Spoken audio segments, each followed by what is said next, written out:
नमो ताहि जाते गए अरहंतानि महा करिमंगल करियो महा ग्रंथ करण को का याते मिले समाज सम आवे निज पद राम। आज श्री मोक्ष मार्ग प्रकाशित ग्रंथ से प्रथम अधिकार अंतर्गत श्रोता स्वरूप की चर्चा चालू है। जिन वचन सांभळવાનો भाव આવ્યો છે એવા જીવની ભાવ ભૂમિકા કેવી હોય છે, એવા જીવની પાત્રતા કેવી હોય છે એની ચર્ચા છે। જૈન ધર્મનો શ્રોતા એટલે કે જેની ભલી હોનહાર છે એ વાત હંમેશા યાદ રાખવી। જૈન વચન સાંભળવાનો જેને ભાવ જાગૃત થયું છે એને ભલું થવાનું જ છે, અર્થાત તો આત્મહિતના લક્ષી ભગવાનની વાણી સાંભળવાનો ભાવ જેને જાગ્યો છે એને કસાયનો અભાવ થવાનું જ છે। એનું નામ ભલી હોનહાર છે। સામાન્ય શ્રોતાની ચર્ચાઓ થઈ ગઈ છે। વિશેષ શ્રોતા એટલે શ્રોતાપણાની પણ લેવલ સ્ટેજીસ હોય છે। પરિપક્વતા વધતી જાય છે, ગંભીરતા વધતી જાય છે। જેમ જેમ તત્વને વિશેષ રીતે સમજે છે એમ ચૈતન્યના પ્રકાશની જે વિશેષતા છે એ વિશેષ વધતી જાય છે। એની ચર્ચા અહીંયા છે। વિશેષ શ્રોતાના લક્ષણ પણ એક પેરેગ્રાફ થઈ ગયું છે, છતાં એક વાત વાંચી લઈએ છીએ। Page number 18। વળી શ્રોતાના વિશેષ લક્ષણો આ પ્રમાણે પણ છે। જેને કંઈક વ્યાકરણ ન્યાયાદિકનું વા મહાન જૈન શાસ્ત્રનું જ્ઞાન હોય તો શ્રોતાપણું વિશેષ શોભે। એક ઓર વાત બતાવી, આ સામાન્ય શ્રોતાની વાત નથી, વિશેષ શ્રોતા। ન્યાય વ્યાકરણનું વિશેષ જ્ઞાન હોય કોની વાત છે? વક્તા કે શ્રોતા? શ્રોતા। જેને બોલવાનું હોય એને વ્યાકરણ ને ન્યાય એમ નથી કહ્યું। જેને સાંભળવું પડશે એને પણ જો ન્યાય અને વ્યાકરણનો વિશેષ સ્વાધ્યાય હોય, વિશેષ એને જ્ઞાન હોય તો એને કહે છે કે વિશેષ શોભે છે। અર્થાત જે મોટા શાસ્ત્ર છે એનો મર્મ જે છે એ જલ્દી સમજી શકે છે। ન્યાય અને વ્યાકરણ વિશેષ ખ્યાલ ના હોય તો એનો ઉપયોગ તાત્કાલિક વસ્તુને સ્વરૂપને સમજવાની સમર્થતા પ્રાપ્ત થઈ જાય છે। એની ચર્ચા કરી હતી આપણે। વળી એવું હોવા છતાં પણ જો તેને આત્મજ્ઞાન ન હોય તો ઉપદેશનું મર્મ સમજી શકે નહીં। આ કથનનો આપણે વિસ્તારથી ચર્ચા કરી હતી કે વળી કેવો હોવો જોઈએ શ્રોતા? આત્મજ્ઞાન। જો આત્મજ્ઞાની ન હોય તો કહે છે કે વક્તાનો કહેલા અર્થાત તો વાણીમાં કહેલા ભાવ મર્મને સમજી શકતો નથી। ખ્યાલમાં આવે છે કે નહીં? તો બધા શ્રોતા આત્મજ્ઞાની હોવા જોઈએ। આ વિશેષ શ્રોતાની વાત છે। અને પરિપક્વતા વધે એક એવો શ્રોતા લઈ લો કે જે આત્મજ્ઞાની નથી અને એવો શ્રોતા લઈ લો કે જે આત્મજ્ઞાની છે। તો જે આત્મજ્ઞાની શ્રોતા હશે એ સાંભળીને તાત્કાલિક સ્વરૂપના સંવેદનમાં જવાનો પુરુષાર્થ વધી જશે। અને જે સામાન્ય શ્રોતા છે તો પેલાની સીમિત છે, કઈ ગાથામાં છે, કયા નયથી છે, શું કથન છે, અનેક પ્રકારે વિચાર કરશે। પણ જેને એક તો પરિપક્વતા થઈ ગઈ છે ને આત્મજ્ઞાની પણ છે તો જેવું અહીંયા વક્તા કાંઈ કહે છે તરત જ એનો મર્મ સમજી લે છે અને સ્વરૂપનું સંબોધન અર્થાત તો સ્વરૂપનું સેવન કરે છે। એવી સામાન્ય વાત અહીંયા આપણે કરી। જો માટે આત્મજ્ઞાન વડે જે સ્વરૂપનો આસ્વાદી થયો છે તે જૈન ધર્મના રહસ્યનો શ્રોતા છે। અને આ ચર્ચા થઈ ગઈ છે। રહસ્યનો શ્રોતા એટલે શું છે કે એ વક્તાના જે કથન છે, વાણીના જે ભાવ છે, એનો અંતરંગ જે અભિપ્રાય છે, એ અભિપ્રાયને જાણે છે.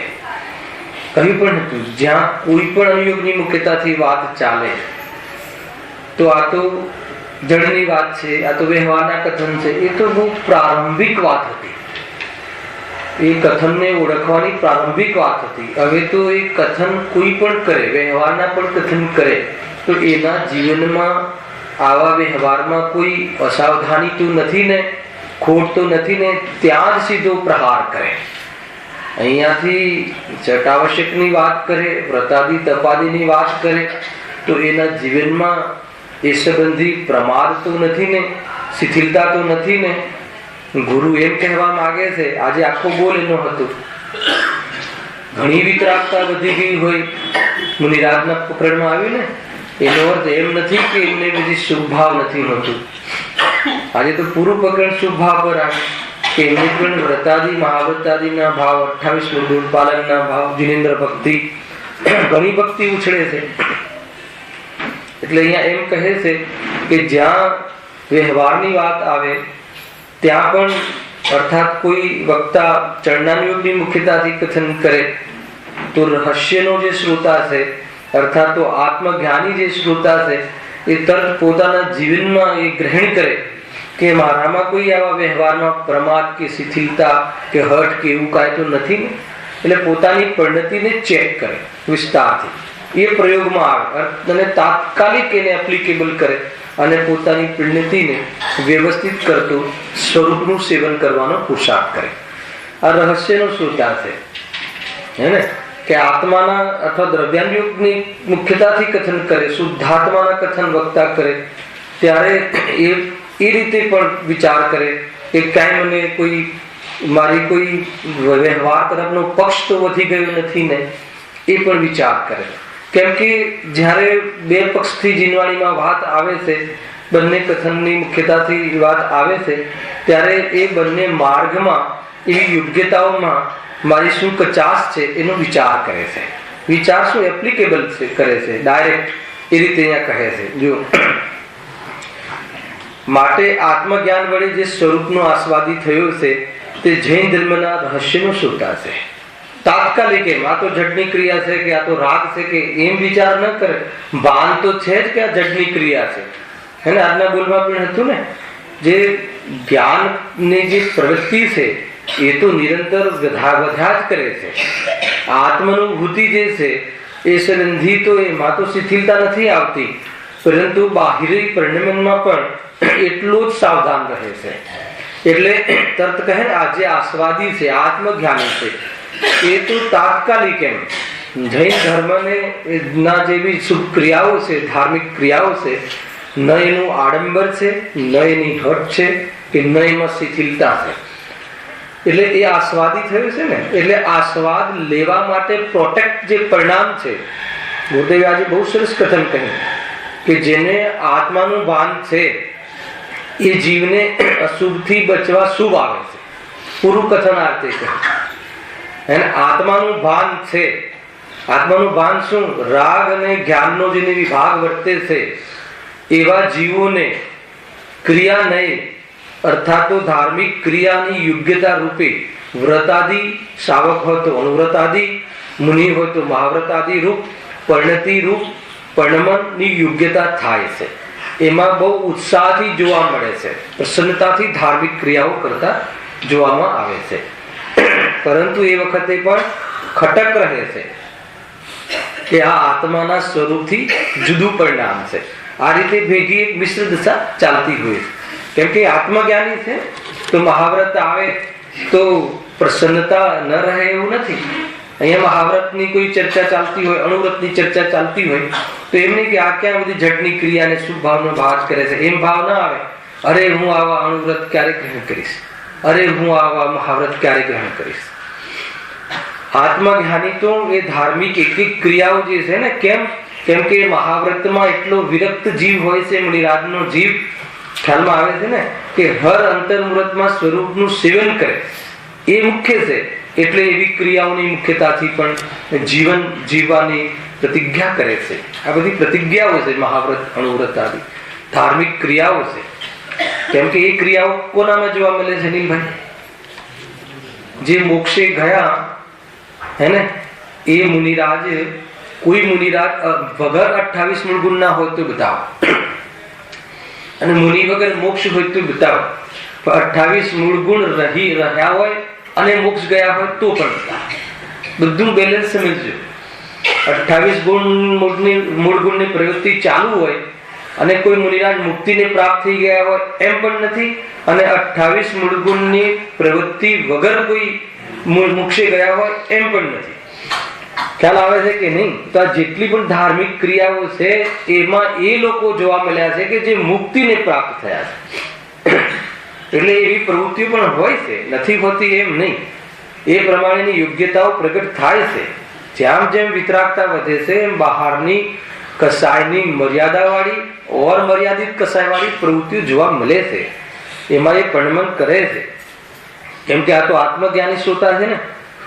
છેક મુનિરાજ બી જે 6 7 સાંભળે છે ને, તો સાંભળતાની સાથે આસ્વાદી થયા છે, જે રહસ્યના શ્રોતા છે, જે સ્વરૂપનો આસ્વાદી થયો છે. એટલે એક એક કથન, કોઈ બી અનુયોગનું કથન વ્યર્થ છે એમ ન માનતા પોતાને આમાં ક્યાં કઈ કચાશ રહી જાય છે એ શોધી પોતાના દોષને જ્ઞાન કરી અને નિર્દોષતાને વધારવાનો પુરુષાર્થ નિરંતર જે આત્મજ્ઞાની, જે રહસ્યના શ્રોતા છે એ આવા મર્મને, વક્તાના પેટને, જ્ઞાની ધર્માત્માના હાડને, જીનવાણી અર્થાત તો જીન વચનના સારને જાણતા હોય છે અને એ પ્રમાણે પ્રવૃત્તિ કરતા હોય છે. જો આની વિશેષ ચર્ચાઓ આગળના વ્યાખ્યાનોમાં થઈ ગઈ છે. વળી જે અતિશયવંત બુદ્ધિ વળી અવધિ મન પર્યાય જ્ઞાન વળી સંયુક્ત હોય તે મહાન શ્રોતા જાણવા. કેટલા શ્રોતા કહ્યા? કેટલા પ્રકારની યોગ્યતા વાળા, લેવલ વાળા શ્રોતા હોય છે. પહેલા નવીન શ્રોતા કહ્યા, પછી સામાન્ય શ્રોતા ઓર પરિપક્વતા વાળા કહ્યા, પછી રહસ્યના શ્રોતા, સમ્યક દૃષ્ટિ, જ્ઞાની ધર્માત્મા કહ્યા, અને હવે ગણધર આદિ 4 જ્ઞાનના ધારી, અવધિ મન પર્યાય કહ્યું ને, 4 જ્ઞાનના ધારીને મહાન શ્રોતા જાણવા, કે જે ભગવાનની વાણી સાંભળીને હર અંતર મુહૂર્તમાં એ જેવું કહ્યું છે એવા સ્વરૂપને પીવે છે, ક્ષણ ક્ષણમાં અંદર જાય છે, વાણીની ધારા ચાલુ રહે. ગજબ છે. નિર્વિકલ્પ દિશામાં 2 નયની ઉત્પત્તિ થાય છે. આપણે ભણી ગયા. આગળ ખ્યાલમાં આવે છે કે નહીં? આત્માનું લક્ષ્ય તો છૂટતું નથી, પરંતુ વાણીના લક્ષ્યમાં જાય ત્યારે પણ પરિણતિ ચાલુ રહે છે, અને શુદ્ધોપયોગમાં જાય ત્યારે પણ જેટલી કસાય ત્યાં નથી, અર્થાત તો જેટલી અબુદ્ધિપૂર્વકની કસાય છે એટલો વ્યવહાર ઉભો રહે છે. તમને ખ્યાલ છે? શુદ્ધોપયોગના કાળમાં જે પુણ્યનો અનુભાગ બંધાય છે એટલો અનુભાગ શુભ પ્રવૃત્તિના કાળમાં નથી બંધાતો.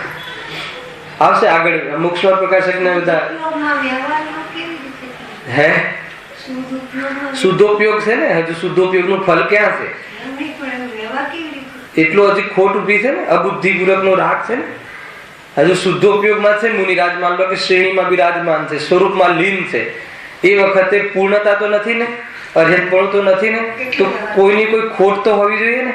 તો એ ખોટને ત્યાં શાસ્ત્રમાં અબુદ્ધિપૂર્વકનો રાગ કરે. એ કેવલી ગમ્ય છે, પરંતુ વેદનમાં તો છે મુનિરાજને કે હજુ મને કેવલીને જે પૂર્ણ સુખ છે એવું પૂર્ણ સુખ પ્રાપ્ત નથી, એવું વેદન છે. તો જે અબુદ્ધિપૂર્વકનો રાગ છે એ કેટલી વિશુદ્ધિ વાળો હશે કે એનો બંધ ચાલુ છે શુદ્ધોપયોગના કાળમાં પણ. અને એ કેવો બંધ છે? અનુભાગ બંધ વિશેષ પડે છે. કોઈ મુનિરાજ પ્રવચનસાર લખતા હોય, તપ તપતા હોય, વિશેષ ઉપવાસ આદિ ક્રિયા કરતા હોય, સમજી લેજો, એ વખતે જેટલો અનુભાગ બંધ નથી પડતો પુણ્યનો, એનાથી વિશેષ પુણ્યનો અનુભાગ બંધ શુદ્ધોપયોગના કાળમાં અબુદ્ધિપૂર્વકના રાગમાં પડે છે. અને અનુભાગ તો બહુ ઊંચો પડે છે વિશેષ, પણ સ્થિતિ ઓછી પડે છે. સ્થિતિ ઘણી ઓછી પડે છે, પણ ફલ કેવું આવે એવા ફલનું બંધ પડે છે. એટલે મૂળ એ બતાવવું છે કે એ વખતે પણ એમને એટલું હોય છે, અને એ વખતે શુદ્ધોપયોગ હોય છે, એ વખતે પણ એમને જ્ઞાન હોય છે કે આટલી ખોટ છે. ખ્યાલ આવે કે નહીં? એ તો એ વખતે ઉપયોગ રૂપ જે આત્મા લક્ષ્ય બન્યું છે એ અપેક્ષાએ તો શુદ્ધોપયોગ છે, ઉપયોગ રૂપ જ્ઞાન વેપારના આધાર પર, પરંતુ એ વખતે જ્ઞાન પ્રધાન શૈલીથી જોવામાં આવે તો એમની પરિણતિમાં જેટલો રાગ બાકી છે બુદ્ધિપૂર્વકનો, એટલી ખોટનું જ્ઞાન પણ થાય છે. અને જો એ વખતે પર્યાયનું જ્ઞાન ન થતું હોય તો આનંદ આવે છે એનું જ્ઞાન ન થાય. હાલ આવે છે ને આ લોજિક આપી ગુરુદેવ. અગર જો એને પર્યાયને જાણતા ના હોય એ વખતે શુદ્ધોપયોગના કાળમાં, હર્ષદભાઈ, શુદ્ધોપયોગના કાળમાં જો પર્યાયનું જ્ઞાન ના થતું હોય હે ને, તો આનંદ આવે છે કઈ રીતે ખબર પડે? એટલા માટે ખ્યાલ તો આવે છે, જ્ઞાન તો બધું કરે, પણ ઉપયોગ રૂપ જે લક્ષ છે એ વખતે શુદ્ધાત્માનું હોય છે. એ વખતે પ્રવૃત્તિ રૂપ કોઈ એ બહાર ન દેખાતી હોય એવી જાતિના પરિણામમાં મંદતા અથવા પરિણામની શિથિલતા નથી હોતી. તો મુનિરાજનું સ્વરૂપ તો અલૌકિક સ્વરૂપ છે. એ મિશ્ર દશાને જે નિજમાં આવે એને રાગ અને જ્ઞાનનો વિભાગ પણ અથાર્થ ખ્યાલમાં આવે. જેટલો રાગ બાકી છે એનો રાગ બાકી છે તે સ્વીકાર કરવો, જેટલી શુદ્ધતા છે એને શુદ્ધતા તરીકે સ્વીકાર કરવો. અને સ્વરૂપમાં તો એક સમયની શુદ્ધતા કે એક સમયના રાગ બંનેને સ્થાન નથી, કારણ કે સ્વરૂપ તો પ્રાગે ત્રૈકાલિક શુદ્ધ છે. આત્મા તો ક્યારે પણ રાગ રૂપે થયો જ નથી, સ્વભાવ તરીકે તો, એટલે એને શુદ્ધ કરવાનું નથી. એવી શક્તિ ઉછળી છે, એટલે જ તો વર્તમાન પરિણામમાં જે રાગ હોય છે એનો જ્ઞાતા દ્રષ્ટા રહે છે. તો જ્ઞાતા દ્રષ્ટા ના રહી શકે, કારણ કે મૂળ એને ખબર છે ને કે મારી જાતનો નથી, કારણ કે મારા સ્વરૂપમાં છે જ નહીં. એ જ તો બલ છે. એ બલના આધાર ઉપર જ તો અંતર્મુહૂર્તથી વધારે ટકાતું નથી. અને લૌકિક અને જે ગ્રસ્ત જીવનમાં જે જ્ઞાની ધર્માત્મા હોય છે એને ક્યારે પણ સ્વામિત્વ બુદ્ધિ થતી નથી, અહંકાર આવતો નથી. ગમે તેવું મોટું તપ કરતા હોય, ગ્રસ્ત દશામાં ગમે તેવી વિશુદ્ધિ હોય, સુંદર પરિણામ હોય, પ્રશંસનીય પરિણામ હોય, દુનિયામાં જે પ્રશંસનીય એવા ધાર્મિક પરિણામ હોય, પણ એમને અહંકાર નથી આવતો. કેમ નથી આવતું? કેમ કે એના લિસ્ટના નથી, એના સ્વભાવના આ વાત નથી. એ જે એની પરિણતિ છે એ પરિણતિ બહુ બલવાન છે. એટલે આત્મદૃષ્ટિ ક્યારે પણ ન છોડતા. આજના પ્રવચનમાં પહેલી જ લીટી કે આત્મદૃષ્ટિને છોડ્યા વગર, શુભમાં આવ્યા વગર રહેવાતું નથી. એટલે અશુભથી બચવા આવે છે. આગળ તો કહે છે એ બી કથન માત્ર છે. એ શુભનો કાળ હતો, એ અશુભનો કાળ નહોતો એમ જાણી શુભને પણ વળગતા નથી કે મેં કર્યા શું, મને મહાવ્રત આવી ગયા એમ એના અધિકાર જતાવતા નથી. જે આપણું છે નહીં એનો અધિકાર કેવી રીતે કરાય? જ્યાં એ પરિણામની એ વિશુદ્ધિનો અધિકાર જમાવતા નથી, તો એ વિશુદ્ધિના ફલમાં જે સ્વર્ગ આવે છે એમાં કેવી રીતે જચે એને? કેવી રીતે ફલમાં એ લાભ માને? ખ્યાલ આવે હું શું કહું છું નીતિનભાઈ? તમારા વિશુદ્ધ પરિણામની સાથે તમે સંબંધ નથી રાખતા તો એનું ફળ આવે, એ ફળમાં તમને કેવી રીતે અહંબુદ્ધિ થઈ શકે? ન થઈ શકે. એ રીતે કદાચિત પૂરો પુરુષાર્થ ન થાય અને વચ્ચે સ્વર્ગ આદિ આવી જાય કે ના આવી જાય. ગુરુદેવને મુનિ જીવનનો પુરુષાર્થ ન થયો તો અત્યારે સ્વર્ગમાં છે કે નહીં? કુંકુંદ આચાર્ય મુનિનો પુરુષાર્થ થઈ ગયો પણ મુક્તિનો શ્રેણીનો પુરુષાર્થ ન થયો તો અત્યારે સ્વર્ગમાં છે કે નહીં? તો વચ્ચે આવી જાય. પણ એ વિશુદ્ધ જે સ્વર્ગના ફલ મળ્યા એનામાં એ કયું પરિણામ હતું? મહાવ્રત આદિ. આપણને બધાને જીનવાણી ભણાવવાનો ભાવ આવ્યો હે ને, એ ફલમાં ક્યાં જવું પડ્યું ગુરુદેવને? સ્વર્ગમાં જવું પડ્યું. ખ્યાલ આવે? સ્વર્ગમાં જવું પડ્યું નો અર્થ ખ્યાલ છે? સ્વર્ગમાં જવું પડ્યું. મોક્ષનું કાળ જે મુનિ દશા છે એ પ્રાપ્ત કરવાની યોગ્યતા ત્યાં બનતી નથી. સમજો? સ્વર્ગ એને કહે છે. સ્વર્ગની ડેફિનેશન સાંભળી છે કોઈ દિવસ?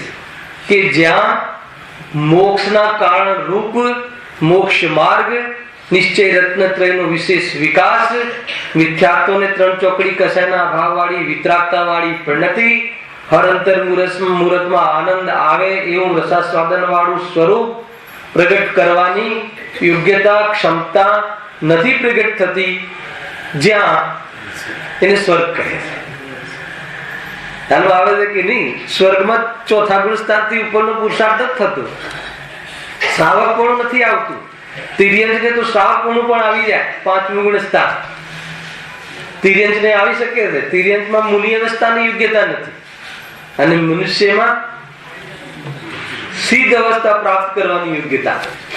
ખ્યાલમાં આવે છે કે નહીં? તો એવી જગ્યાએ જવું પડે છે. તો એ ભાવ જ્યાં ત્યાં જવું પડ્યું એ ભાવનું ફલ આવે વગર રહેતું નથી. પરંતુ એ ભાવ જ્યારે આવતો હતો એ વખતે પણ એનું અભિમાન નહોતું, તો પછી એના ફળનું શું અભિમાન હોય?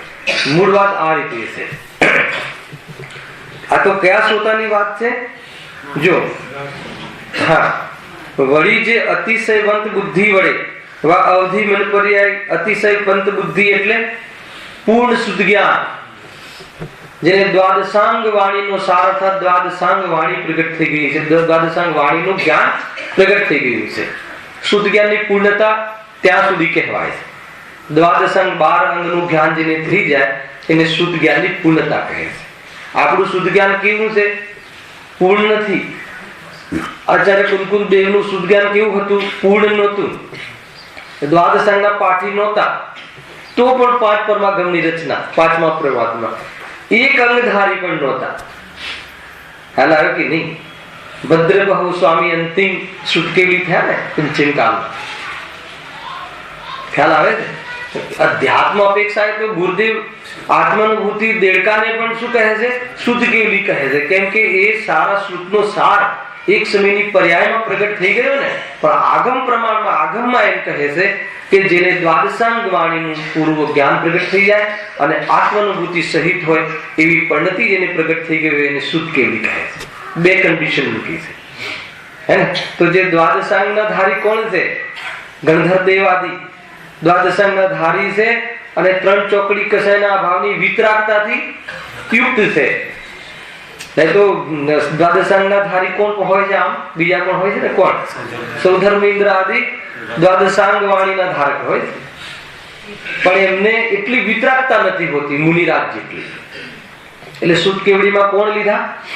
એવા મુનિરાજ લીધા કે જેમને આત્માનુભૂતિ, હેને, 3 ચોકડી કસાયના અભાવની વિતરાગતા પ્રગટ છે અને જે દ્વાદશાંગ વાણી ના સંબંધી જ્ઞાન જેનું પ્રગટ છે. તો એ બુદ્ધિમાં એ લેવું. અતિશય બુદ્ધિ વડે વા અવધિ મન પર્યાય જ્ઞાન વડે સંયુક્ત હોય. 2 કન્ડિશન કરીને હવે કેવા શ્રોતા લીધા? કે જે દ્વાદશાંગ વાણીના ધારી છે.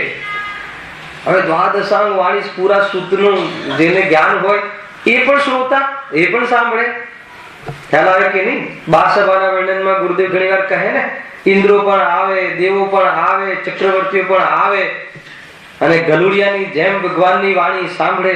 અને ત્યાં ગણધર આદિ દેવ 4 જ્ઞાનના ધારી, મનપર્યા જ્ઞાન 4 જ્ઞાનના ધારી એવા ગણધર દેવ પણ ભગવાનની વાણી સાંભળી અને પોતાના રહસ્યને વિશેષ રહસ્ય એટલે અંતરંગ અભિપ્રાય ઓળખી વાણીનો, હે ને, અને રહસ્ય એટલે ભેદ જ્ઞાન, વિશેષ ભેદ જ્ઞાનની પ્રવૃત્તિમાં અભેદની સેવા કરે છે, આત્માના અખંડ સ્વરૂપની સેવા કરે છે, સેવન કરે છે.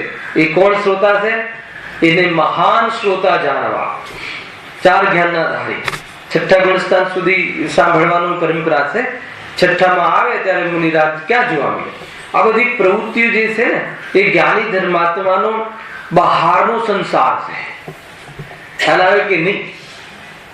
જેમ કે આપણે ક્યાં જોવા મળીએ? વેપાર આદિમાં જોવા મળે ને. તો જેને આત્માનો વેપાર ચાલે છે અને એ વેપારમાં જ્યારે કમજોરી આવે તો એવા વેપારીઓ પાસે જાય કે જે વેપારમાં પ્રવીણ છે.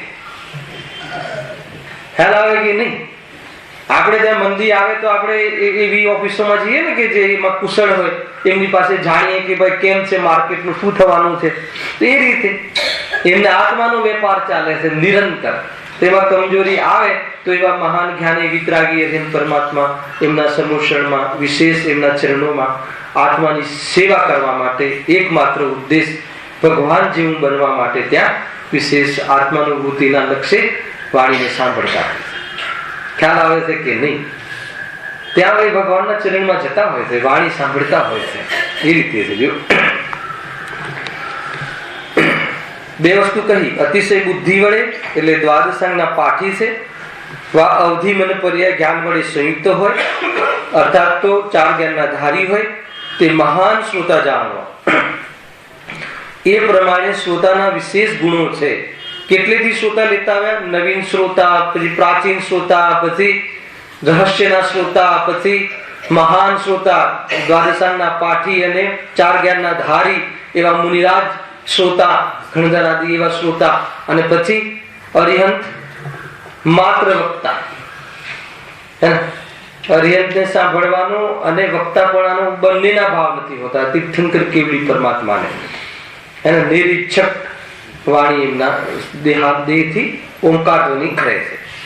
જો અને એવા જૈન શાસ્ત્રના શ્રોતા જોઈએ. જૈન શાસ્ત્રના શ્રોતા કેવા હોય છે હે ને?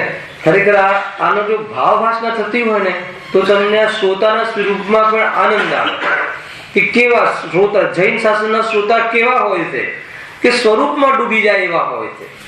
સાંભળીને આજ્ઞાને અનુસરણ કરી અને સ્વરૂપમાં રહેવા વાળા હોય છે. અને જે સ્વરૂપમાં નથી રહ્યા અને જે શ્રોતા હોય છે એ સ્વરૂપમાં રહેવા માટેના પુરુષાર્થના અનુસાર સાંભળતા હોય છે. શું કામ સાંભળતા હોય છે? આત્માનુભૂતિના લક્ષ્ય સ્વાધ્યાય કરવું જોઈએ. એમાં ઘણી બધી નબળાઈઓ નીકળી જાય છે. એ સિવાય અન્ય અપેક્ષાએ કોઈ સ્વાધ્યાય કરતો હોય તો એની ભલી હોનહાર નથી. ખ્યાલમાં આવે છે કે નહીં? ઘણા કારણ હોઈ શકે છે સ્વાધ્યાય. ખ્યાલમાં આવે ને? ટાઈમ જતો નથી એટલે સ્વાધ્યાય કરીએ છીએ, મંદિરમાં આવીને સાંભળીએ, ઘરે શું કરીએ, ઘરે પોસાતા નથી, બને કે ના બને એવું. તો ટાઈમ પાસ કરવાનો આ નથી. એમ આત્માનુભૂતિની સામે ટાઈમ પાસ છે. સમજો, જ્ઞાની ધર્માત્માને આત્માનુભૂતિની સામે આ બહારમાં આવવું પોસાતું નથી. પણ બહારમાં આવે તો આનાથી બીજે ક્યાંય દેખાતા નથી. બરાબર બેલેન્સ વસ્તુ સમજો. બહાર આવે સ્વરૂપમાં ન રહેવાય તો ક્યાં જાય? ખ્યાલ આવે છે? સ્વરૂપ આવું છે ભાઈ. પરંતુ કોઈ મજબૂરીથી સાંભળતો હોય એની અહીંયા વાત નથી. આગળ આવે છે, ઘણું બધું છે આગળ. વળી શાસ્ત્ર સાંભળવાથી અમારું ભલું થશે એવી બુદ્ધિ વડે જે શાસ્ત્ર સાંભળે છે પણ જ્ઞાનની મનતાથી વિશેષ સમજી શકતા નથી તેને પુણ્ય બંધ થાય છે. ગજબ છે. પંડિતજીને કેટલા શ્રોતા સાથે પાલો પડ્યો હશે. એમને થોડી આ વિચાર મૂક્યા હશે. એક આવો શ્રોતા પણ હોય છે. કેવો શ્રોતા હોય છે? જો શાસ્ત્ર સાંભળવાથી અમારું ભલું થશે. આત્માનું ભલું કરવા તો શાસ્ત્ર સાંભળે છે પણ આગળ શું કહે છે? એવી બુદ્ધિ વડે જે શાસ્ત્ર તો સાંભળે છે પણ જ્ઞાનની મનતાથી વિશેષ સમજી શકતા નથી. તો કઈ ખબર પડતી નથી કે શું કહેવા માંગે છે, નિશ્ચય શું છે કે વ્યવહાર શું છે. તેને પૂછો ભાઈ કેમ સાંભળો છો? તે શું કહેશે? ભાઈ 4 બોલ કાને પડે. બહુ સાચી વાત છે આ વાત. હતો ને એવો કોણ જીવ હતો? આચાર્ય કુંકુદ દેવનો જીવ. ગોવાળિયાના ભાવમાં શું થયું? શાસ્ત્ર હાથમાં આવ્યું તો એમ લાગ્યું કે પવિત્ર વસ્તુ છે, જ્ઞાનીના કામની વસ્તુ છે, એટલો તો મતલબ આ વસ્તુ ઉત્કૃષ્ટ છે, પરંતુ મારું જ્ઞાન, મારી બુદ્ધિ આમાં કામ કરતી નથી. એટલી વિશુદ્ધિમાં જ્ઞાનનો કેટલો ઉગાડ થઈ ગયો. આત્માનું બુદ્ધિથી જ્ઞાનનો ઉગાડ જ થયો. આ જ્ઞાનનો ઉઘાડ જે થાય છે ને વિશેષ, એમાં કોઈ પુરુષાર્થ કામ જ લાગતું. ખ્યાલ આવે કે નહીં? એમાં કસાયની મનતામાં જ્ઞાનનો ઉઘાડ થાય છે. પુરુષાર્થથી તો સીધો આત્માનો સ્વાદ આવે. જ્ઞાનના ઉઘાડની વાત નથી. ખ્યાલ આવે છે? જ્ઞાનનો ઉઘાડ ઘણો ઓછો હોય પણ જ્ઞાન યથાર્થ હોય જેટલો ઉઘાડ છે એટલો તો આત્માનુભૂતિ કરવા માટે અધિકારી છે. જ્ઞાનનો ઉઘાડ ઘણો હોય પરંતુ યથાર્થ ન સમજતો હોય તો એ આત્માનો મુક્તિનો અધિકારી નથી. સમજમાં આવે છે? કોઈને વિશેષ ખબર ના પડતી હોય, મતલબ વિશેષ બુદ્ધિ ના ચાલતી હોય, જેટલી સમજમાં આવવું જોઈએ એટલું તો આવવું જ જોઈએ. સ્વપ્નના ભેદ વિજ્ઞાનો આ તો એવો જીવ છે કે એને એ પણ ખ્યાલ નથી આવતો. ઘણા જીવો એવા હોય છે. આપણે એમ પૂછીએ ને કે ભાઈ પ્રવચન ગમ્યું? તો કે હા ગમ્યું, સરસ લાગ્યું. શું કહ્યું? તો કે ખબર નથી. ઘણા જીવો તો એની જ્ઞાનની હિંમતા તો હોય છે પણ એને વાત ગમતી હોય છે. સમજજો.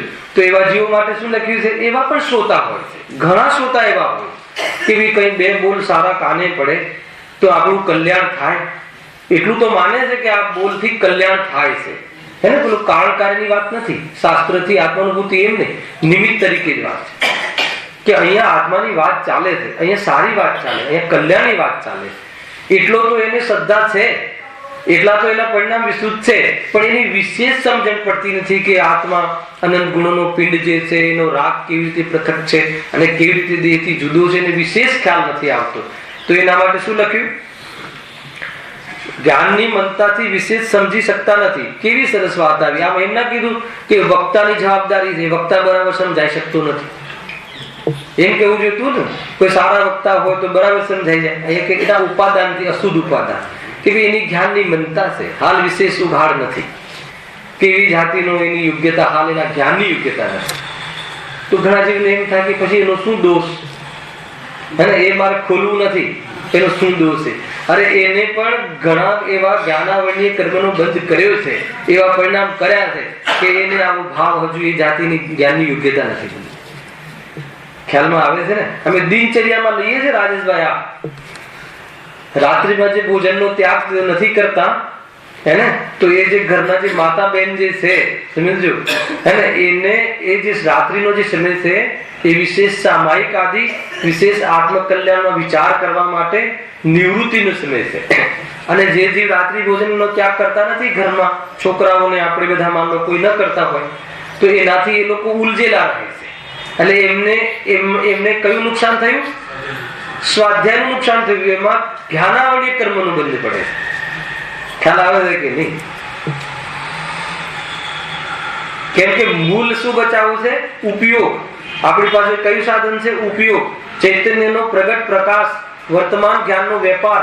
એ વેપાર આપણે આપણી આસક્તિના કારણે એમાં લગાવડાવી દઈએ હે ને. 6 વાગે આવીને 6:30 આવીને પછી 7 વાગે આવીને પછી આ બનાવો ને પછી થોડી વાર પછી આ કરો ને હવે આ આપો ને, તો એ ઊંચા જ ના આવે ઘરના મેમ્બરો.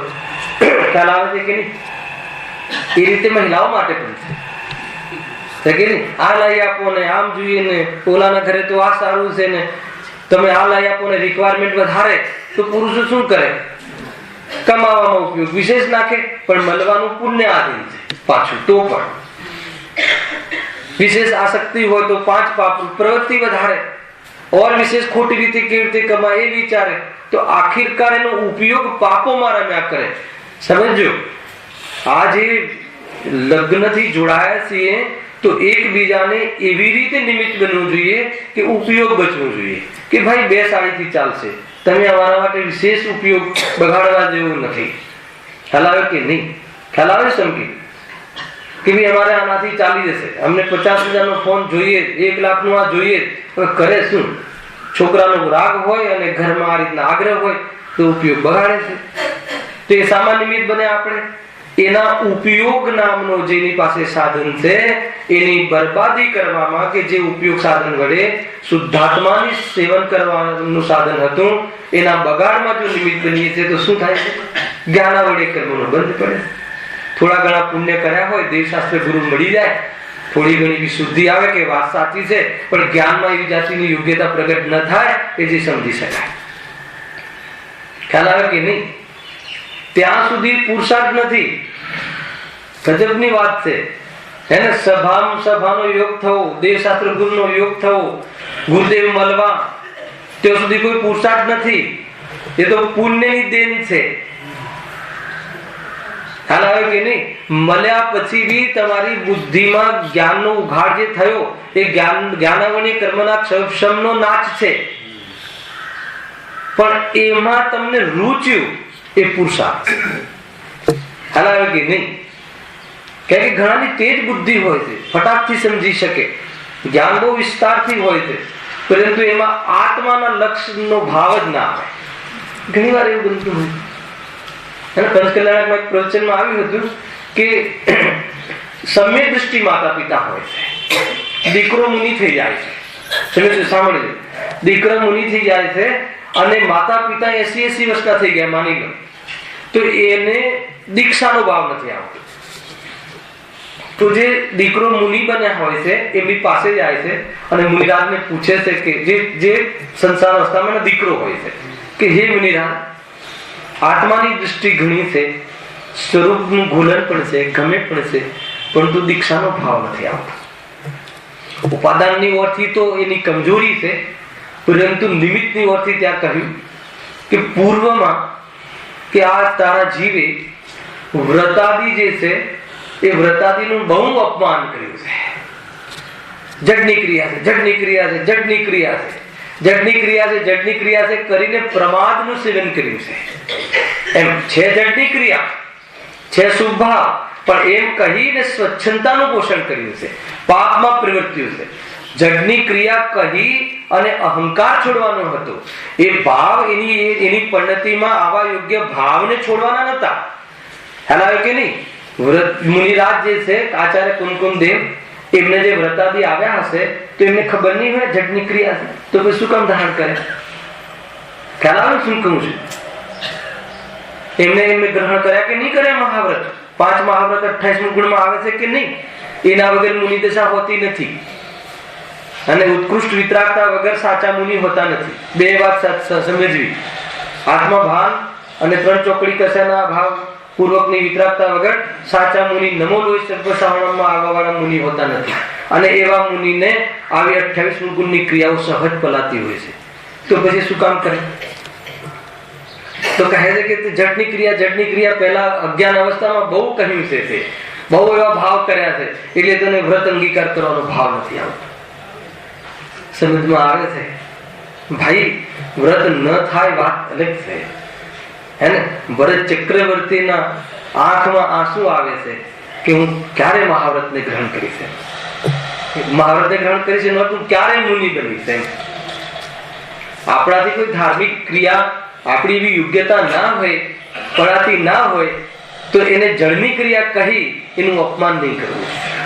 હવે મારાથી પડાતી નથી, મારાથી એ સંબંધી પુરુષાર્થ કરતો નથી, ક્યારે હું આનો પુરુષાર્થ કરીશ, એ રીતે હોવું જોઈએ. પણ એક ધાર્મિક ક્રિયાઓ ધર્મીને જોવા મળતી હતી. એ ક્રિયાઓને આપણે જડની કહીને શું કહેવા માંગીએ છીએ? તો એ રીતે છે આ, એટલા માટે અહીંયા કહ્યું, હે ને? તો એ કહે છે કે ક્યાંથી વાત આવી? હા, વળી શાસ્ત્ર સાંભળવાથી અમારું ભલું થશે, પણ એ જીવને શું છે? જ્ઞાનનો ઉઘાડ નથી, એવી જાતિની જ્ઞાનની એની વર્તમાન યોગ્યતા નથી. આપણને સંઘની પંચેન્દ્રિય પણ મળ્યું, સમજો નિમિત્ત કથન છે, એ કોની મહેરબાનીથી મળ્યું ખબર? ક્યાંથી આવ્યા છીએ આપણે? મૂળ હર્ષદભાઈ ક્યાંથી આવ્યા છીએ? નિગોથી. પાકી વાત છે ને, શાસ્ત્રમાં લખ્યું નથી? તો ત્યાંથી આવ્યા તો એકેન્દ્રિયમાંથી એકાદ રસ કર્યા પામીને સંઘની પંચેન્દ્રિય પણ થયા. એવા બી ઘણા જીવો છે, તો એમને એકેન્દ્રિય અવસ્થામાં કયા શું કર્યું હશે? એમને કયો પુરુષાર્થ કર્યો હશે? તો ત્યાં લખ્યું મોક્ષના પ્રકાશકમાં કે કોઈ કસાયની મનતા પામીને, બસ કોઈ કસાય મન થઈ એનું નિમિત્તપણું પામીને સંઘની પંચેન્દ્રિયપણું પ્રાપ્ત થયું. સંઘની પંચેન્દ્રિયપણું પ્રાપ્ત થયું એટલે ખ્યાલ આવ્યો? જ્ઞાનનો વિકાસ થયો. 5 ઇન્દ્રિય અને મન સંબંધી પદાર્થોનું જ્ઞાન થાય એવા જ્ઞાનનો ઉઘાડ થયો. ખ્યાલ આવે કે નહીં? એટલું જ્ઞાન વધ્યું તો એમાં કયો પુરુષાર્થ કર્યો તો ત્યાં તમે ખ્યાલ આવે છે કે નહીં? તો આ તો કસાયની મનતાના ફલ છે. પુરુષાર્થ તો એનો સ્વીકાર કરવો અને એ સંબંધી પ્રતીતિ કરવી, એ વાસ્તવિક પુરુષાર્થ છે. ફલ એનું છે. એટલે બહુ જ્ઞાન વધારવાની પણ વાત નથી, અને કઈ બહુ મતલબ કે એ સંબંધી જ્ઞાન વધારીને અહંકાર કરવાની પણ વાત નથી. જ્ઞાન વધારે હોય તો સારી વાત છે, વિશુદ્ધિ આવે તો પણ સારી વાત છે, એ માર્ગની વાતો છે. પરંતુ એનો અહંકાર થઈ જાય કે જો મારા પરિણામ કેવા રહે છે, જો હું તો રાત્રિમાં ભોજન પણ નથી કરતો, તો કહે છે કે તને આત્માનુભૂતિ નહીં થાય. રાત્રિમાં ભોજન નથી કરતો એની વાત છે, કરે છે એની તો એ જાય. ખાલી ભોજનની વાત ને આ બધામાં લઈ લેવું. ભલે એવી જાતિની પ્રવૃત્તિઓ હોય અને આત્માનુભૂતિ થઈ જશે, સમજી લેજો કે એ વાતમાં દમ નથી. અને એ કરતો હોય અને થઈ જશે, એ વાતમાં પણ દમ નથી. પણ જેને આત્માનુભૂતિ થશે એની પવિત્રતા હશે જ હશે, એ ના હોય એવું બને. ખ્યાલ આવે કે નહીં? જોઈ લો, આપણે તો સાક્ષાત ચરણાની ગુરુદેવ જોઈ લો, એક દ્રવ્ય બીજા દ્રવ્યને અડે નહીં, અને એક મોર પર પગ આવી જાય તો કેટલો ખેદ કરે, અરે રે, હે ને? ભાવિ આપણા માતા પિતા અર્થાત તો અનંત સિદ્ધો પર પગ રાખીને ચાલવાનો પ્રમાદ, કેવું અમારું જીવન! એમ તરત પોતાનાથી થાય તો પોતે પોતાને કોસે, પોતાના દોષને કોસે. બીજાના દ્વારા થાય તો એને બતાવે કે ભાઈ એમાં તારા ભાવિ માતા પિતા છે, એમાં ભાવિ હરિન સિદ્ધના જીવો પડ્યા છે અને તને એટલી પણ મતલબ કે એટલી બધી આસક્તિ છે કે તને જોવાનો પણ ભાવ નથી આવતો. એટલો બધો શાસ્ત્ર સાંભળવાનો લોભ છે. શાસ્ત્ર સાંભળવાના લોભમાં એક પણ ધાર્મિક ક્રિયામાં પરમાર્થ સેવીને બીજી ધાર્મિક ક્રિયા કરવાનું નથી કહ્યું. હે ને, દોડાદોડી કરીને આવે પણ કોઈ પણ વીર્યા સમિતિનું જીવન જ ના હોય તો કહે કોઈ મતલબ નથી. પ્રદક્ષિણા ફરે પણ એને નીચે છટકાયેલા જીવોની હિંસા પર કરુણા ના હોય તો કહે કે તું ગમે એટલા ઊંચા વચન બોલ, હે પ્રભુ, હે ને, અનંત ગુણોના પિંડ છો તમે, અનંત શક્તિઓના ધાર, કશું ના થાય. દરેક વસ્તુ સમજવી, બે વસ્તુ બરાબર હે ને. એટલા માટે અહીંયા કહ્યું કે એકલી મદતાથી પણ કઈ ના થાય અને એકલું જ્ઞાન વધારવાથી પણ કઈ ના થાય. પરંતુ બંને જે રીતે છે એ રીતે યોગ્ય સમજવું કે ભલે એટલી મનતા છે અત્યારે પણ જ્ઞાનનો ઉઘાડ નથી તો એને શું થશે? કાંઈ નહીં થાય એવું નહીં. લખ્યું છે આગળ. શું લખ્યું? જ્ઞાનની મનતાથી વિશેષ સમજી શકતા નથી તેને પુણ્ય બંધ થાય છે. પછી પૂર્ણ વિરામ છે, કલ્પ વિરામ છે, અર્ધવિરામ. આગળ કંઈક કહેવાનું છે. શું કહે છે? પરંતુ પોતાના વિશેષ કાર્ય સિદ્ધ થતું નથી. કયું વિશેષ કાર્ય? મોહનો ક્ષય થતો નથી. શાસ્ત્ર શું કામ સાંભળીએ છીએ? પુણ્ય માટે કે મોહનો ક્ષય કરવા માટે? ક્યાં લખ્યું? પહેલા તો આપણે બોલતા ને પેલી સ્તુતિ તો બોલાય છે, પણ આ સ્તુતિ પહેલા બહુ પ્રખ્યાત હતી. કઈ? મિથ્યાત્મ નાશ વેકો, જ્ઞાન કે પ્રકાશ વેકો, અપપર ભાસ વેકો, ભાનુસી બખાની. શાના માટે સાંભળીને પછી બોલતા ને? મિથ્યાત્મ નાશ વેકો, જ્ઞાન કે પ્રકાશ વેકો, અપપર ભાસ વેકો.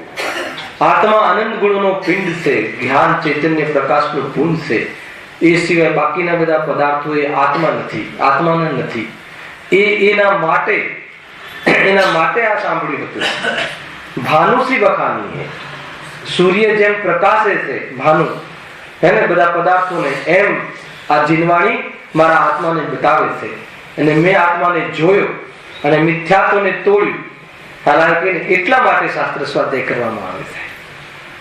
બહુ ઊંચી વાતો છે. એક ખાલી તમે એ સ્તુતિના હાથ કરો ને તો બી પૂરું ભેદ જ્ઞાન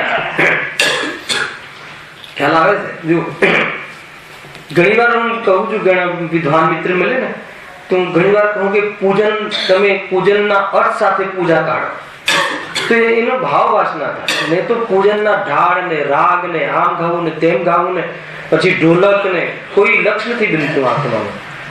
એના અર્થ ખ્યાલ ના હોય તો ભાવ વાસના ના થાય. એટલે સાથે અર્થ હોવા જોઈએ. હવે તો ઘણી આધ્યાત્મિક પૂજાઓ પણ આવી ગઈ છે અને આધ્યાત્મિક તો આપણે ત્યાં બહુ ચાલી ગઈ એટલે ખ્યાલ પણ આવે એવો છે.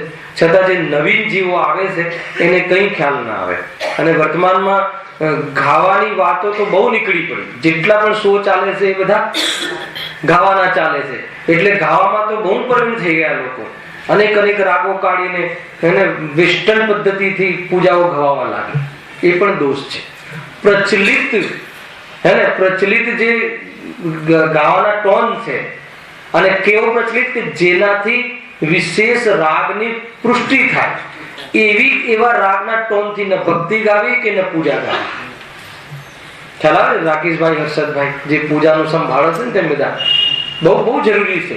કેમ કે પ્રચલિત એ હોય ને એ બધી અદાઓ હોય. નમોકાર મંત્ર પણ કોઈ નૃત્યથી ગાવાની ચીજ છે. ખ્યાલ આવે કે નહીં? બહુ દોષ લાગે છે. જીવ પાપ બાંધે છે. પ્રવૃત્તિ જુદી દેખાય ને પરિણામમાં પાપ બાંધે છે. આત્માની અનુભૂતિ તો બહુ દૂરની વાત થઈ. હજી તો કહે છે કે ગુરુદેવ તો કહે પુણ્યના પણ ઠેકાણા નથી. ખ્યાલ આવે છે કે નહીં? નીતિનભાઈ બરાબર છે વાત. હવે નવકાર મંત્રમાં પણ તમે મતલબ ઠુમકા ને એવી જાતિની મતલબ કે નૃત્ય નાખી દો તો જીવ શું જોવાનું હશે? એક તો અંદરમાં એ જાતના બધા વમળો તો ચાલતા જ હોય તો એ નવકાર મંત્ર જોશે કે એ બહારની અદાઓ જોશે? ઠીક નથી. ધર્મના નામે વાત બધી બગડી ગઈ હે ને, વિકૃતિ આવી ગઈ. હું તો ઘણી વાર કહું કે નાના ક્લાસો આપણે લઈએ છીએ ને, આજે સામાન્ય આપણે રૂટીન ક્લાસમાં લાગના અહીંયાના માંડ આપણે બધા એને એ રીતે સુધારતા હોઈએ, માંડ એ સાંસ્કૃતિક પ્રોગ્રામોમાં કંટ્રોલ કરતા હોઈએ, ઘણી બધી વસ્તુઓ જોતા હોઈએ અને મોટા પ્રસંગોમાં ધૂળ ધાણી થઈ જાય. હાલા સાવ ધોવાઈ જાય. જ્યાં બી થતા હોય, જે પ્રસંગો થતા હોય, તો એમાં આપણે ઇન્વોલ્વ નહીં થવું. આપણી જવાબદારી એટલી છે.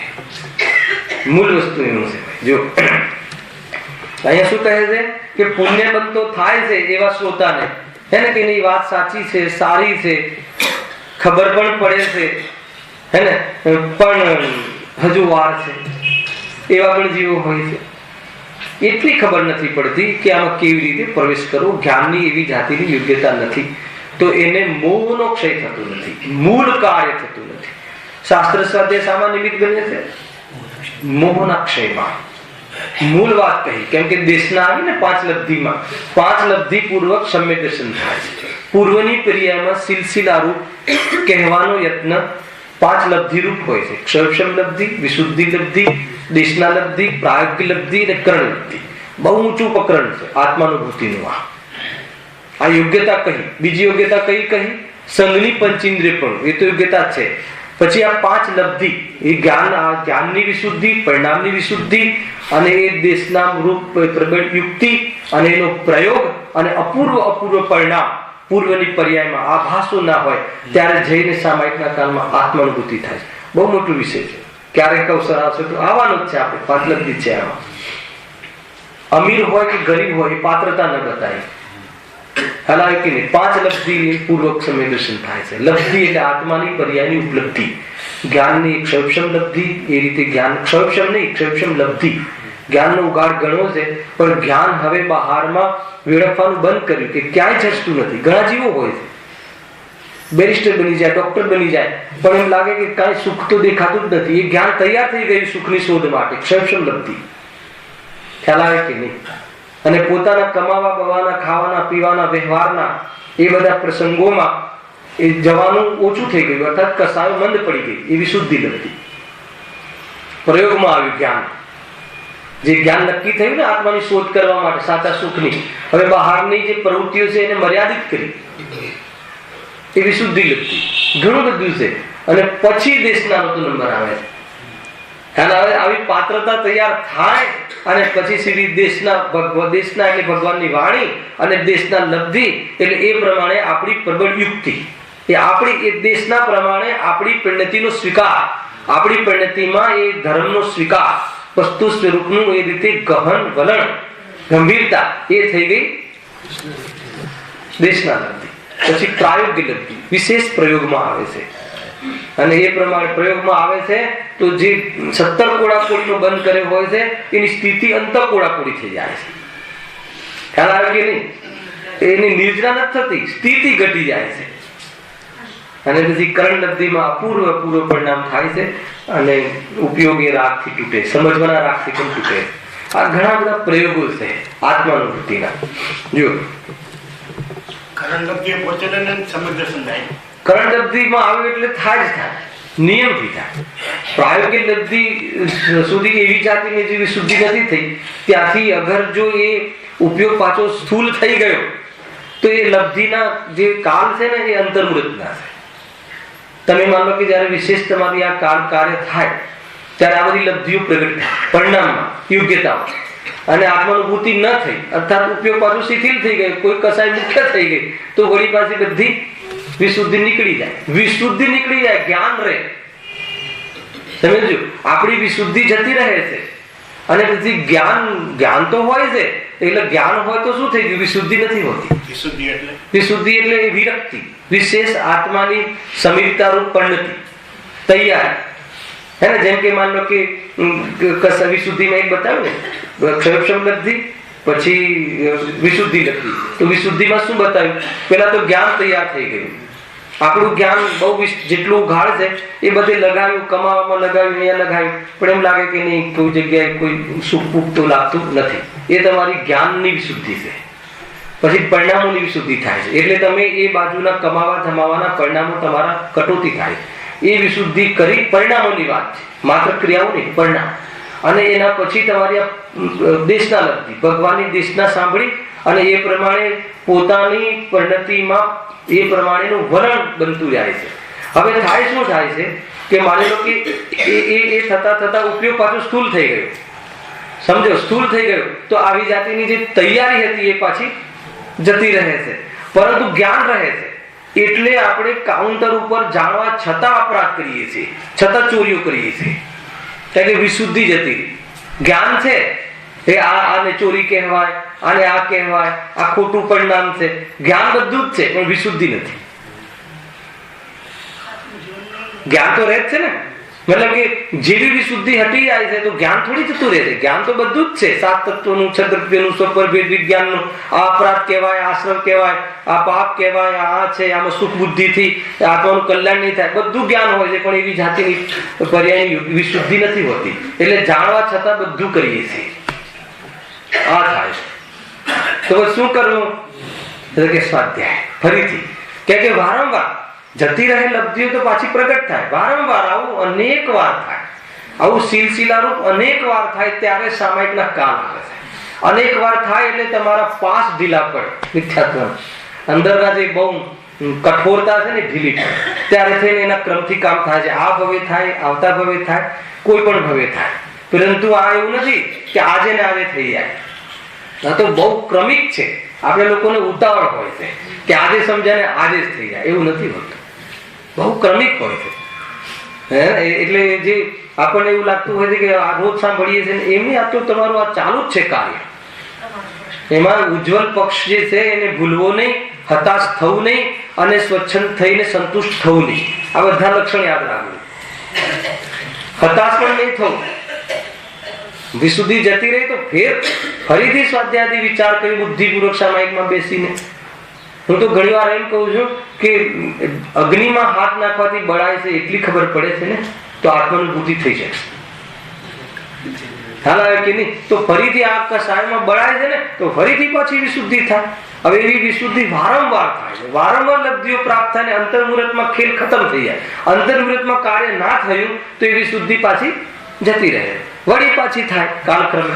એ થયા જ રાખે. ત્યારે કોઈ વિશુદ્ધિના કાલમાં એ વિશુદ્ધિથી પણ નિવૃત્ત થઈ અને આત્માનુભૂતિ શુદ્ધિ થઈ જાય છે. આત્માની પ્રગતિ વસ્તુ સ્વરૂપ આ છે. આ બધા જે પ્રમેયો હજુ આવવા વાળા છે વિસ્તારથી.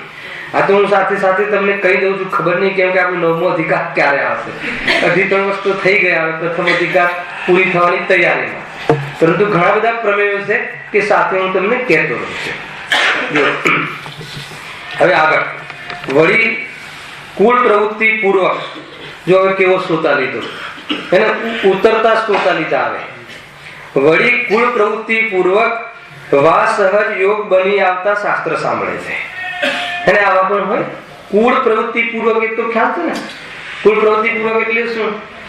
કે મતલબ કે નાનપણથી આપણે છોકરાઓને લઈ આવીએ છીએ ને અહીંયા તો કુળમાં જે બીજી શું પ્રથાથી કે કુળમાં પ્રવૃત્તિ ચાલે છે કે ભાઈ મંદિર જવું, શું કામ જવું, શાના માટે જવું એમ નહીં, રૂઢિથી પ્રથાથી અને એ પ્રમાણે કુળ પ્રવૃત્તિથી કે ભાઈ આપણા કુળમાં આપણા કુળ દેવ કોણ છે? ખ્યાલ આવે કે નહીં? ભગવાન મહાવીર. તો આપણે જવું તો એ રીતે કુળ પ્રવૃત્તિથી આવે છે. બીજું શું કહ્યું? વા સહજ યોગ બની આવતા. આ બહુ મોટી વાત છે. સહજ યોગ, ઘણા લોકોનું જીવન પરિવર્તન થઈ ગયું સહજ યોગથી, પણ અહીંયા બીજા હાથમાં લીધું છે. હે ને? સહજ યોગમાં માની લો કે આપણે કોઈને દીકરી આપી હોય આપણે જે ઘરમાં, હવે એમના ઘરે ગયા, હવે એ મુમુક્ષુ હોય, હવે તો એની સાથે મંદિર તો જવું જ પડે, નહીં તો નારાજ થઈ જાય. તો એની સાથે જવાનું બને. હવે એ મુમુક્ષુ ભાઈ હોય, આપણા સંધિ હોય, એ શાસ્ત્રમાં બેસતા હોય એટલે બેસવું પડે. તો આ સહજ યોગ. ઘણી વાર કેવું હોય કે આપણે ટ્રેનમાં જતા હોઈએ એટલે ટ્રેનમાં ચર્ચાઓ થતી હોય છે. આ વખતે મારે બની પણ ખરું. હવે ટ્રેનમાં આપણે 8-10 મિનિટ ભેગા થઈ એટલે શું કરીએ? તદ્દ ચર્ચા કરીએ. તો આજુબાજુ વાળા હોય છે ને એમને સહયોગ મળી જાય, કેમ કે ત્યાંથી ઉતરી તો શકે નહીં, સીટ પરથી જઈ તો શકે નહીં. અચ્છા, ધાર્મિક કાર્યથી ડરતા હોય એટલે એમ બી ના કે બંધ કરો. તમે સમજો એટલે સાંભળવું પડે. સહયોગ ખ્યાલ આવે છે કે નહીં? આ વખતે મારે બની ચર્ચા કરતા હતા તો કોઈ વૈષ્ણવ ફેમિલી હતું તો બહુ જ સૂક્ષ્મતાથી સાંભળવા લાગ્યું. એને વાત ગમવા લાગી કે નહીં, વાત તો બહુ સત્ય છે, આ જ સત્ય છે. ખ્યાલ આવે છે ને? પણ જોડે પછી એમને એમ પણ કહ્યું કે અમારી ગીતામાં પણ આત્માની વાત તો આવી જ આવે છે, પણ સાંભળજો એ જીવની એટલી વિશુદ્ધિ થઈ ગઈ, મને ખ્યાલ પણ આવી ગયો કે આ બેન જે છે સાંભળી રહ્યા છે, માજી અને એમના કોઈ બહુ હશે, સાંભળી રહ્યા છે, વિશુદ્ધ પરિણામ બહુ છે, તો મેં એમને ગીતામાં કહેલા આત્માનું વર્ણન અને આપણે સંસારમાં કહેલા આત્માના વર્ણનનો અભિપ્રાય બંનેનો ભેદ કરાવ્યો. તો તરત જ માની લીધું કે વાત તો બરાબર છે, આત્મા મરતો નથી એમ કરીને મારવાના પરિણામ કર. અહીંયા કહે જયારે આત્મા મરતો જ નથી તો મારવાના પરિણામ શું કામ કરે છે? બંનેનો અભિપ્રાય ખ્યાલમાં આવ્યો એમ એ બેનને મેં પૂછ્યું તો બહુ આનંદ લાગે કે વાત તો સાચી છે, અમારે ત્યાં કંઈક જુદું કહે છે ને જુદું કહે. આ શું થયું? સહજ યોગ. હવે જો એની વિશુદ્ધિ વધી જાય અને કે ભાઈ અમને બી એક સમાચાર મોકલજો, આવું પણ બનેલું છે કેટલી એ વાત. ખ્યાલ રાખે છે, એક બેન પેલા મળી ગયા તો આપણે કોઈક એક અમે બોલની ચર્ચા કરતા, ગુરુદેવનું પરમાગમ સાથ હતું તો એને બોલની ચર્ચા કરતા હતા. તો એ બેન કોઈ એજ્યુકેટેડ હશે તો એમને બહુ ગમ્યું હતું કે આ શાસ્ત્ર મને મોકલાવજો. જો ક્યાંથી ક્યાં સહજ યોગ છે. ઘણી રીતે આવો યોગ થઈ જાય. પતિ પત્નીમાં એકને રુચિ હોય એકને ના હોય, પણ જો દૂર રહેતા હોય મંદિરથી તો જોડે લઈ જવા પડે. હવે મતલબ કે શ્રીમતીજી બેસી ગયા તો હવે શું કરે? તો ઠીક છે ત્યારે બાર ઉભારો એના કરતા સાંભળીએ. સહજ યોગ. હવે આવા ઘણા યોગ બની જતા હોય છે. ખ્યાલ આવે છે કે નહીં? પૂર્વ કર્મના પુણ્યથી સહજ યોગ થાય.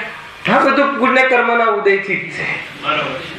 પણ એ સહજ યોગમાં પુરુષાર્થ કરી લેવો એ વર્તમાન પરિણામનો પુરુષાર્થ.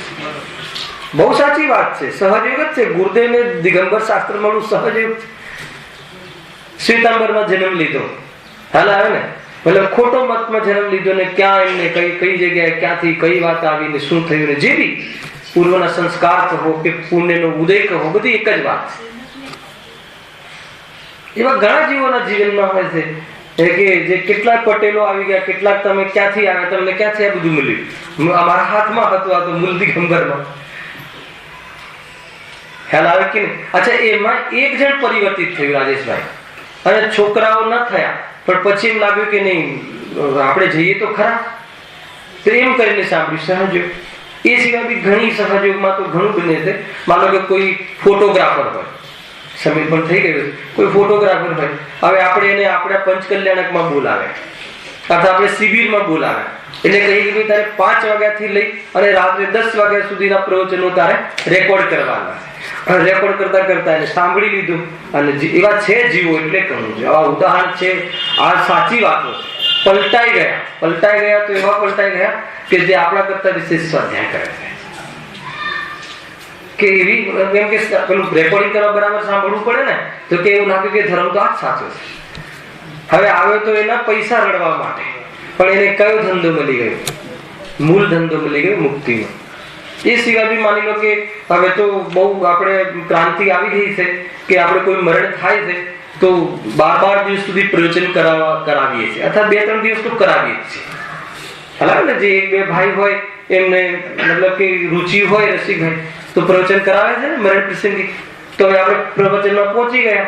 હવે એમાં એવા કેટલા જીવો હોય, એમના દીકરાઓ રસ ના હોય, પણ હવે શું કરે? તો બેસે અને વાત એને જચી જાય.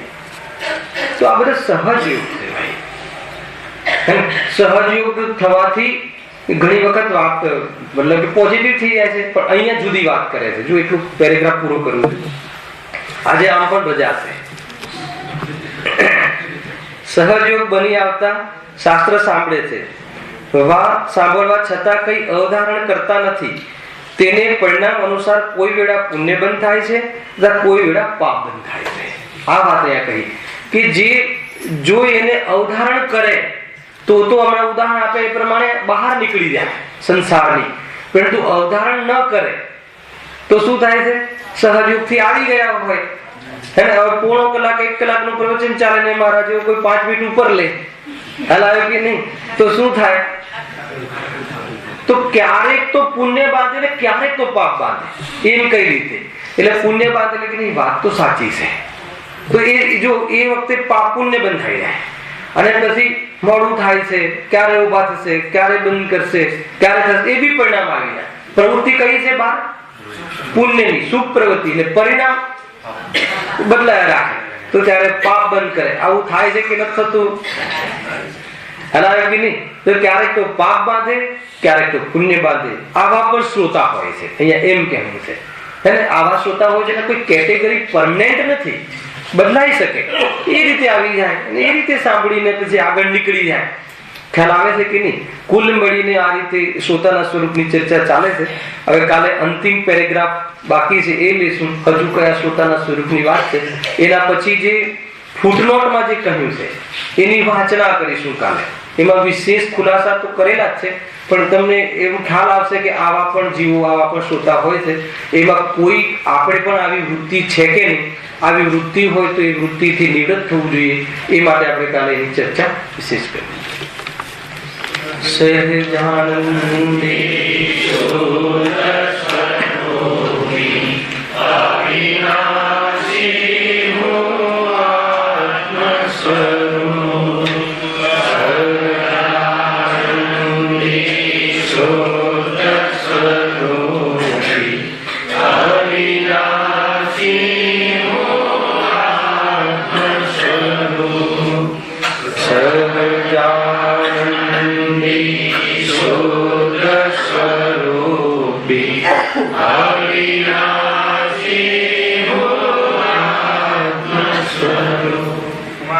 વિરાજમાન દેવારી દેવ